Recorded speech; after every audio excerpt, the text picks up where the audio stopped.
तर प्रथम मी सगळ्या कार्यकर्त्यांचं मनपूर्वक आभार मानतो.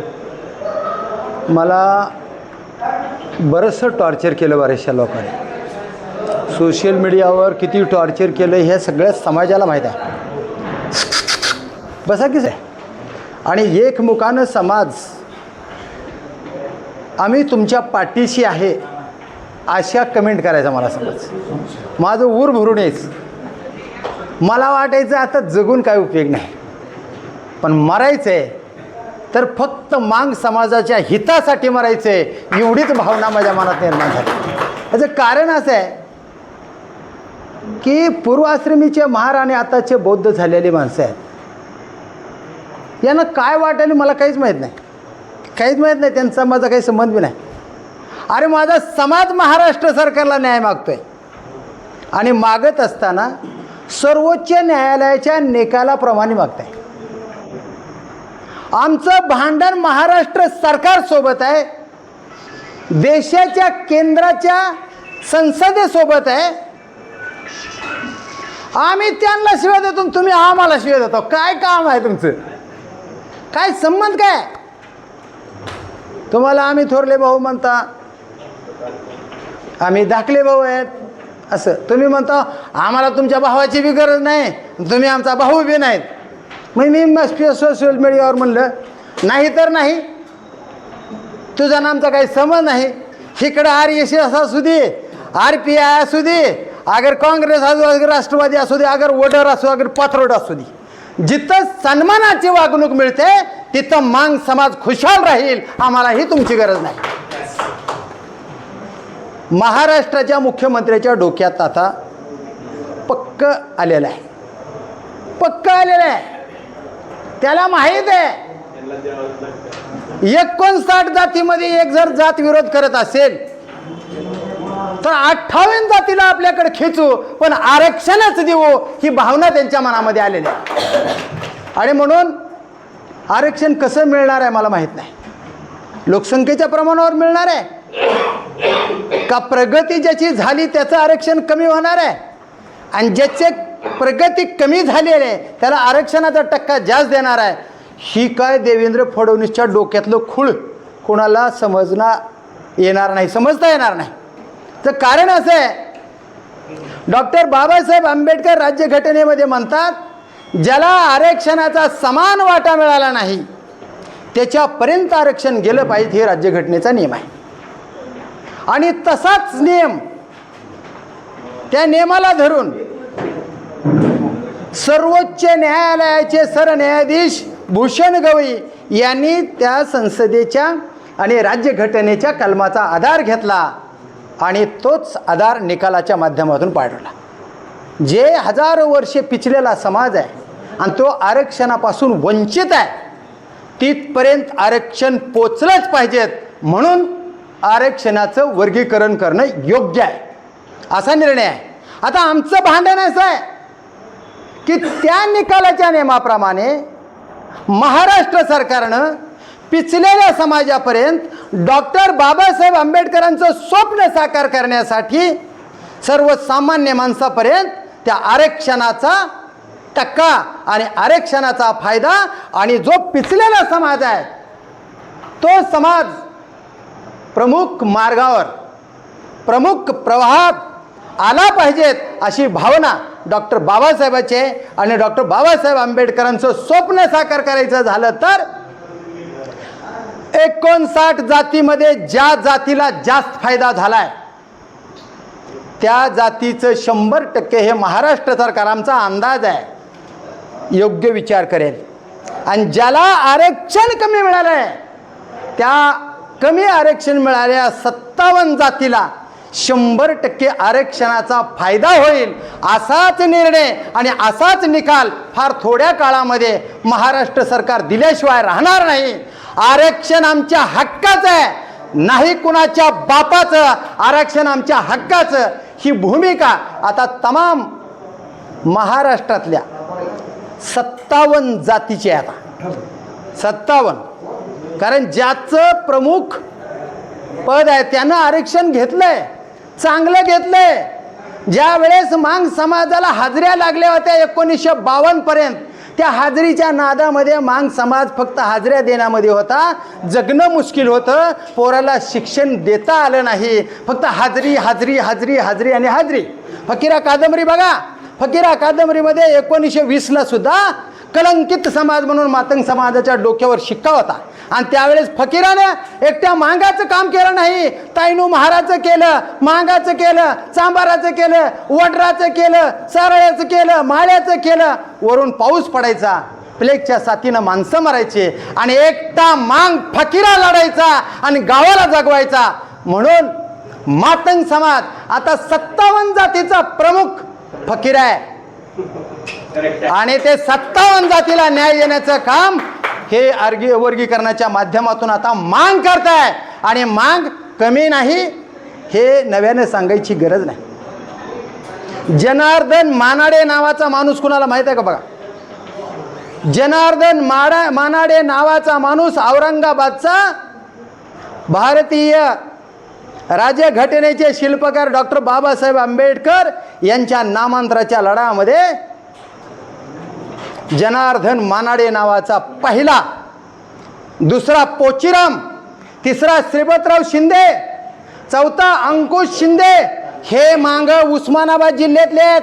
अंकुश शिंदे उस्मानाबाद जिल्ह्याचा आहे. श्रीपतराव शिंदे उस्मानाबाद जिल्ह्याचा मांडव्याचा आहे.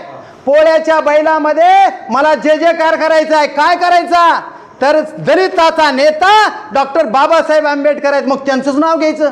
म्हणून पोळ्याच्या बैलामध्ये मिरवित असताना म्हणला आंबेडकर की जय, आंबेडकर की जय, आंबेडकर की जय. त्या गावात 2 खून होतात, मराठ्याचे खून होतात.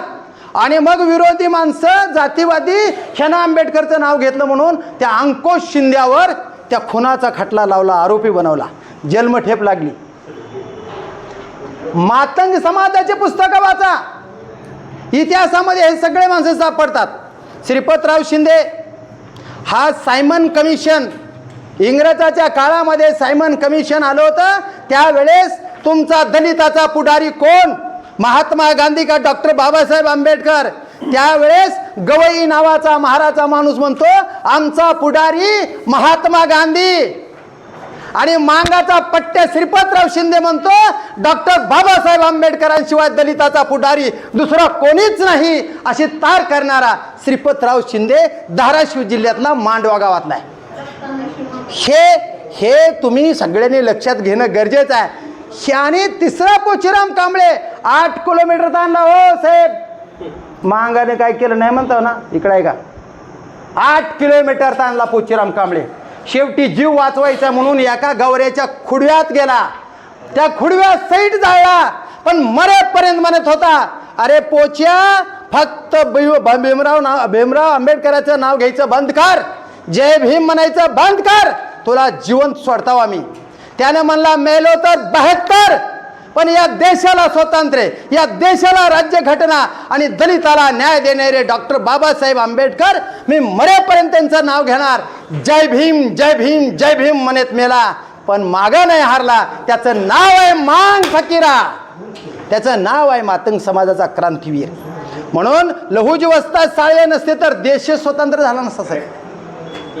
आणि देश स्वतंत्र झाला नसता तर देशाची राज्यघटना बाबासाहेबाला लिहिण्याची वेळ आली असती का? देशच नव्हता ना.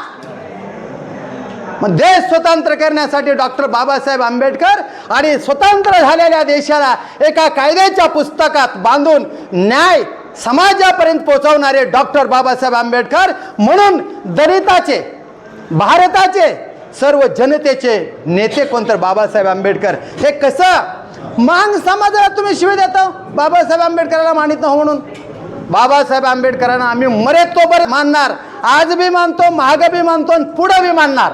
आणि जर मानत असताना बाबासाहेब आंबेडकर आमचे कोणी नाहीत मांग असे जर म्हणत असतील तर डॉक्टर बाबासाहेब आंबेडकरांची राज्यघटना 26 नोव्हेंबर 1949ला बाबासाहेब आंबेडकरांनी पूर्ण देशाला अर्पण केली आणि देशाला अर्पण केलेली देशानं मान्य केली आणि ते मातंग समाजाने मान्य केली. ते महार समाजाने मान्य केली, चांभार समाजाने, साळी माळी कोळी अवघ्या देशानं मान्य केली. आणि त्या राज्यघटनेचं 26 नोव्हेंबर 1950ला अंमलबजावणी झाली. आणि या देशानं बाबासाहेबाला मानलं, जगानं बाबासाहेबाला मानलं. तुम्हाला आम्हाला सुद्धा बाबासाहेबाला मानायचं आहे. आणि बाबासाहेबांच्या संविधानाप्रमाणे आपल्याला भारतीय राज्यघटनेच्या नियमानं आणि सर्वोच्च न्यायालयाच्या नियमाने मातंग समाजालाच नाही तर 59 जातीला आरक्षण समान मिळाले पाहिजेत, एवढीच भूमिका आपल्याला मांडायची. आणि आता अण्णाभाऊ साठे म्हणतात, अरे आम्हाला आता रडगाणं मान्य नाही, आता आम्हाला लढा मान्य आहे. आणि तो लढा द्यायचा आहे बाबासाहेब आंबेडकरांच्या राज्यघटनेच्या नियमाप्रमाणे. आणि देशाला मान्य करायचं आहे, देशाला मान्य करावं लागेल की सर्व घटकापर्यंत भारतीय राज्यघटनेच्या आरक्षणाचा फायदा गेला पाहिजेत. आणि ते फायदा मिळावा म्हणून आपल्याला भांडायचं आहे. आपल्याला भावाभावात भांडायचं नाही. आपली भांडणाची लढाई त्यांच्यासोबत नाही. त्यांनी मोर्चा काढलाय म्हणून आपण मोर्चा काढायचं का नाही हे तुम्ही ठरवा. का मोठी एखादी मातंग समाजाची भव्य अशी मोठी परिषद घ्यायची या 57 जातीची, 58 जातीची का 59 जातीची, हे सगळेजण ठरवा. एक जणानं मला विचारलं आमच्या बांधवाने, तुमच्या पाठीमागं मांग समाज किती आहे? कमेंटमध्ये विचारलं. त्यांना साध्या शब्दात उत्तर दिलं, माझ्या पाठीमागं मांग समाज किती आहे हे मला माहीत नाही, पण मी मातंग समाजाच्या सोबत आहे एवढं मला मान्य आहे म्हणलं. तर आपण का ज्या जाती जन्माला त्या जातीमध्ये मरणं प्रत्येकाचं कर्तव्य आहे, हे बाबासाहेबांनी सांगितलं. तसं मी ज्या जातीत जन्मवलं आहे त्या जातीसाठी मरणं आणि हे सगळे खंदेकारी तयार करणं हे माझं काम आहे. आणि हे प्रत्येकाचं काम आहे. प्रत्येकानं आपले 4 तरी खंदेकारी तयार करा. आणि उद्या ठरणाऱ्या मोर्चामध्ये, मोर्चा असेल किंवा एक मोठी परिषद असेल, आरक्षण वर्गीकरण समिती असेल, त्या समितीच्या माध्यमातून एक मातंग आरक्षण समितीच्या माध्यमातून मोठा मेळावा घ्यायचा आहे का मोर्चा घ्यायचा आहे, हे सगळ्या कार्यकर्त्यांनी शिवाजी भाऊने, ताईने या सर्वांनी ठरवायचं आहे. आणि त्या माध्यमातून एक मातंग समाजाची वज्रमुठ या महाराष्ट्र सरकारला ताकद दाखवूया.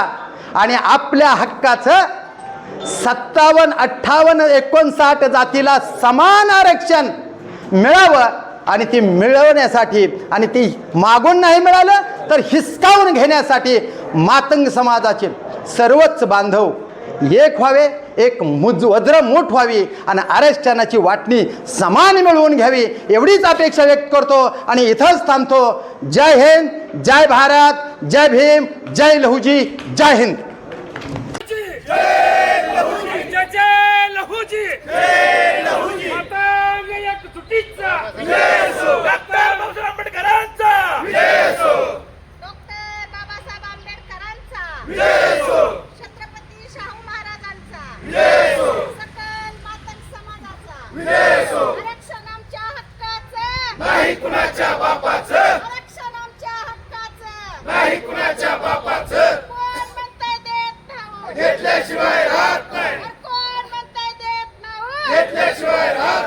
आरक्षणाचे जनक राज्यश्री शाहू महाराजांचा, डॉक्टर बाबासाहेब आंबेडकरांचा, साहित्यरत्न लोकशाहीर अण्णाभाऊ साठेंचा, क्रांतीवीर लहुजी वस्ताद साळवेंचा, शिवछत्रपती शिवाजी महाराजांचा, भारतरत्न डॉक्टर बाबासाहेब आंबेडकरांचा, मातंग एकजुटीचा, मातंग एकजुटीचा.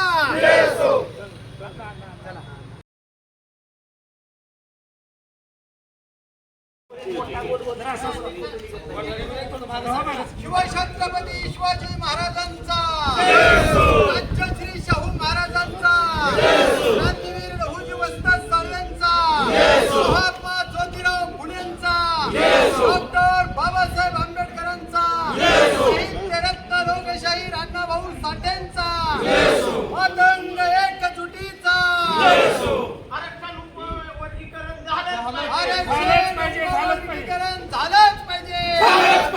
झालंच पाहिजे. आरक्षण उपवर्गीकरण झालंच पाहिजे. आरक्षण आमच्या हक्काचं नाही कुणाच्या बापाचं.